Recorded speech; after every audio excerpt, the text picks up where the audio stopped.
Daniel lived in Babylon, far from his homeland, under the rule of a foreign king. But even there, surrounded by power, pride, and a culture far from God, he remained faithful. He stood out because of his wisdom, his honesty, and the peace with which he faced each day. The king deeply trusted Daniel and valued him above many other men in the kingdom. And the more Daniel was honored, the more jealousy began to grow in the hearts of other officials.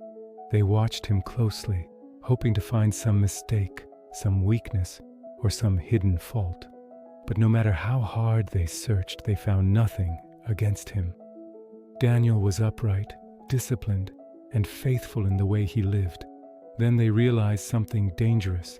If they could not destroy him through his conduct, they would try to destroy him through his faith. They knew Daniel prayed to God every day, no matter the circumstances. So they came before the king with a carefully prepared plan. They proposed a new law that sounded honorable but was full of evil. For 30 days, no one would be allowed to pray to any god or ask anything from any man except the king, and anyone who disobeyed would be thrown into the lion's den. The king, unaware that their words hid a trap, agreed to the decree.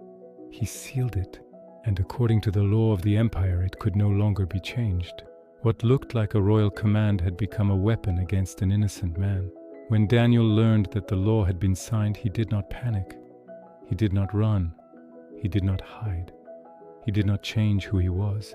He simply went to his room, just as he had done so many times before. He opened his windows toward Jerusalem, and there, in silence, he knelt before God. He did not pray in desperation. He did not pray in anger. He prayed with the same faithfulness as always.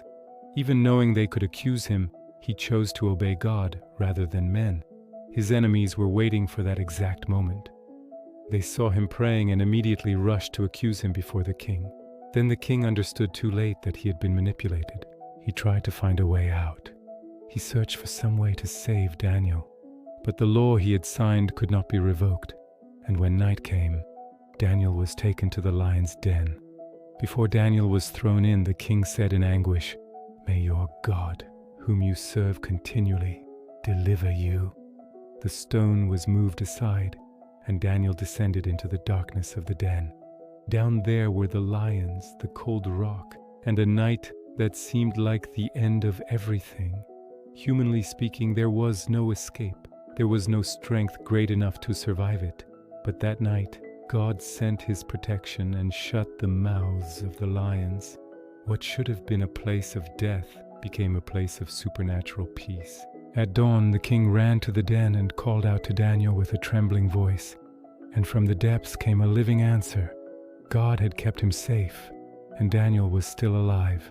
Then Daniel came out without a single wound, proving that faithfulness to God never goes unnoticed in his eyes.